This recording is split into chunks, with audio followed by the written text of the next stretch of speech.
এখনো ওই কবর আছে, 13 বৎসরের ছেলের কবর, 13.5 বৎসর, 13 বৎসর 6 মাস, বৎসরে একবার ভারত সাগরের পানিগুলা উপরে ওঠে আর এই কবরের দেওয়ালে যায় একবার টাচ করে, একদিন টাচ করে, আর বৎসরে দ্বিতীয় দিন টাচ করে না। কিতাবি কথা বলতেছিলাম, আমি জিজ্ঞাসা করছি কমরু আইল্যান্ডে কেন টাচ করে, আমরা বলতে পারবো না। তা আমি বলছি কিতাবি কথা না, আমার বিবেক বলে বৎসরে একবার যখন আসে ভারত মহাসাগর মনে হয় আল্লাহকে বলে, আল্লাহ মদিনা মুনাওয়ারায় যে রওজায়ে আতহারে চুমা খাওয়া আমার পক্ষে সম্ভব না, কিন্তু মুহাম্মদ ইবনে ওসমান ইবনে আফফান, ওসমান রাদিয়াল্লাহু তাআলা আনহুর ছেলে, নামও মুহাম্মদ, ওই ফ্যামিলির সাথে সংযুক্ত, আমার পদদেশে শুয়ে আছে, একবার অনুমতি দে না বৎসরে এই মুহাম্মদের কবরে চুমা খায়া ওই মুহাম্মদের কবরে চুমা খাওয়ার স্বাদ নিতে চাই। আপনি বলবেন এটার প্রমাণ আপনি কি করে দিবেন? আরেক হাদিস দিয়ে প্রমাণ দেওয়া যাবে যেটা সত্য। জাবের রাদিয়াল্লাহু তাআলা আনহু বলেন, আল্লাহ রাসূল ঘুমায় আছে, আমি পাশে বসে আছি, দেখতেছি দূরের থেকে গাছটা মানুষের মতো হাঁটতে হাঁটতে আসলো, আল্লাহ রসুলের মাথার কাছে দাঁড়ায় গেল, দীর্ঘক্ষণ দাঁড়ানোর পরে আবার মানুষের মতো হাঁটতে হাঁটতে নিজের জায়গায় যায় লেগে গেল, বুঝাই যাইতেছিল না ও একবার উঠছে আবার ফিরত আসছে। আল্লাহ রসুল যখন ঘুমের থেকে উঠছে তো আমি বললাম, ইয়া রাসূল আল্লাহ, গাছটা মানুষের মতো হাঁটতে হাঁটতে আসলো, আপনার মাথার কাছে দাঁড়ায় ছিল, দীর্ঘক্ষণ পরে চলে গেল। আল্লাহ রসুল মুস্কি মুস্কি হাসতেছিলেন আর বলতেছিলেন, ও আমাকে দূর থেকে দেখতেছিল, মন ভরতেছিল না, আল্লাহর কাছে দোয়া করছেন, আল্লাহ আপনার বন্ধু এত কাছে আসছে, একটু অনুমতি দিলে হয় কি আমি একটু কাছের থেকে যায় দেখা আসি মন ভরা। আল্লাহ যদি গাছের দোয়া কবুল করতে পারে, আমার বিশ্বাস ভারত সাগরের দোয়া আল্লাহ কবুল করছেন, নাইলে আল্লাহ ডাকবে আসবে না। আর শুধু নামাজের জন্য তো ডাকে না, নামাজের জন্য ডাকে না, শত জিনিস দেখানো যায়, শত জিনিস দেওয়ার জন্য ডাকে, শত জিনিস। সবগুলাকে একসাথে বলি, নামাজের জন্য আল্লাহ ডাকেন না, আপনার আমার এই ছোট জীবনটা পূর্ণতা লেখা দেওয়ার জন্য ডাকেন, পূর্ণতা লেখা দেওয়ার জন্য। বলবেন এটা কোত্থেকে বাড়ি করলেন? হাদিসে আছে, ইদা সালুহা সালুহা সাইরুল আমাল, নামাজ ওকে, জীবন ওকে। আল্লাহ বলে তোর জীবনটাকে পূর্ণতা লেখা দেওয়ার জন্য তোকে মুসল্লায় ডাকতেছি, নাহলে ডাকার প্রয়োজন ছিল না, তোকে কেন ডাকবো? তুই কে? যা হোক, যেটা বুঝাইতেছিলাম, তৃতীয় স্বাধীনতা দিয়েছেন মত আদর্শগত, চতুর্থ স্বাধীনতা দিয়েছেন সোসাইটিগত। সমর্থ থাকলে দুনিয়ার যেই কোথাও বাস করা যায়, কোনো বাধা বিপত্তি নাই। আপনি বলবেন আমার সমর্থ আছে, আমি আমেরিকা বাস করতে পারবো, দেন না, ওদের ব্যাংকে টাকা জমা, বাড়ির থেকে আইসা নিয়ে যাবে।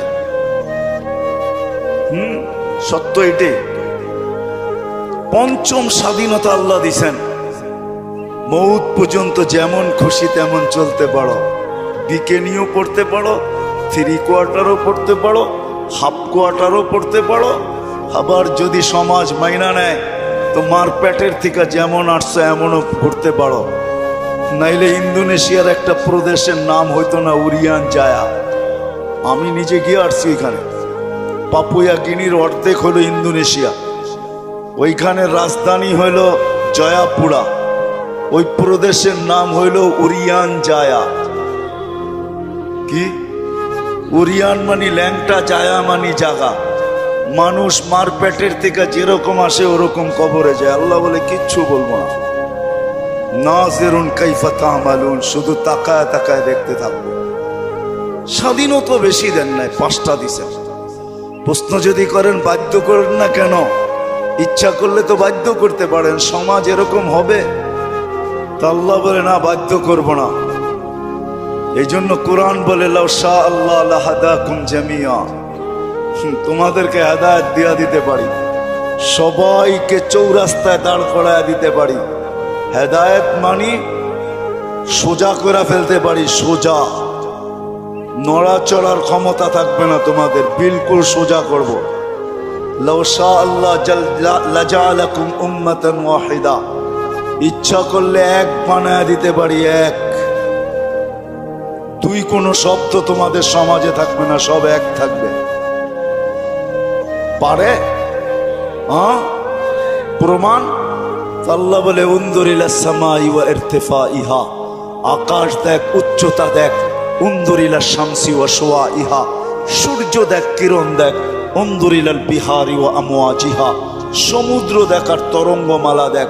উনজুর ইলাল জিবালি ওয়া ইস্তিকরারিহা, পাহাড় দেখ আর দৃঢ়তা দেখ। উনজুর ইলাল আরদি ওয়া ইত্তিসাইহা, জমিন দেখ আর প্রশস্ততা দেখ। আমি যদি বিজ্ঞান দিয়া বুঝাইতে চাই, দুনিয়ার বিজ্ঞান বলে সূর্যের পিছে নাকি জমিনটা দৌড়াইতে থাকে ৬৬,০০০ মাইল পার ঘন্টায়।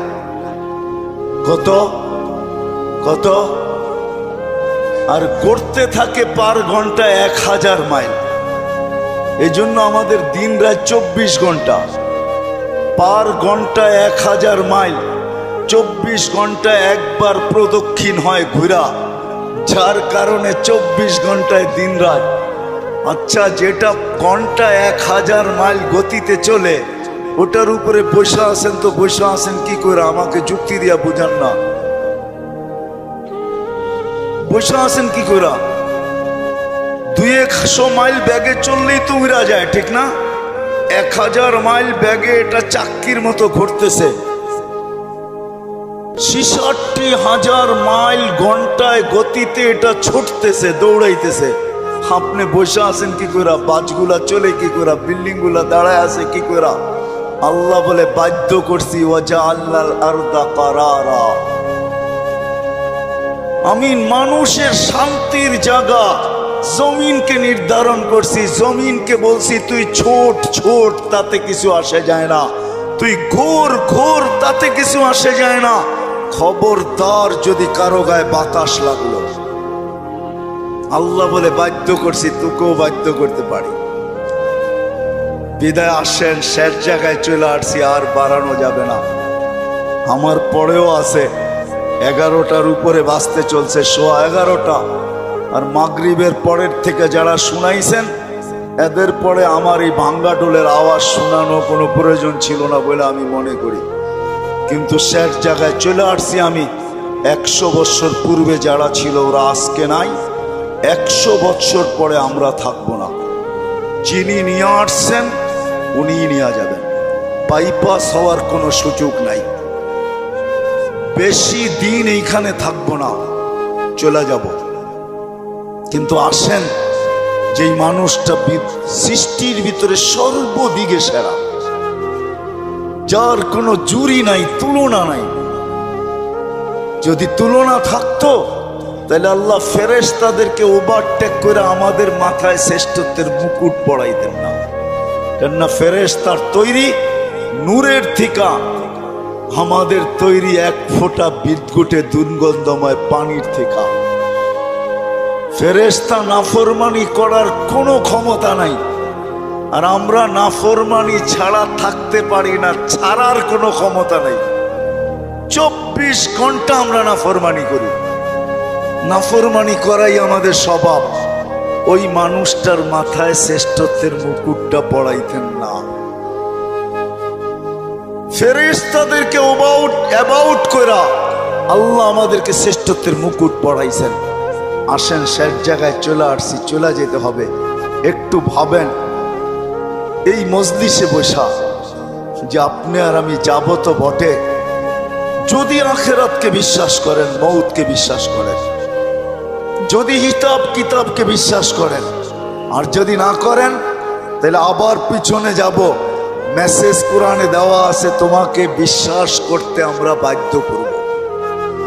যেমন এক সময় আল্লাহ বাধ্য করছিলেন, রুহের জগতে যখন ছিলাম, আল্লাহ আমাদেরকে প্রশ্ন করছিলেন, আলাস্তু বিরাব্বিকুম, আমি কি তোমাদের রব নই?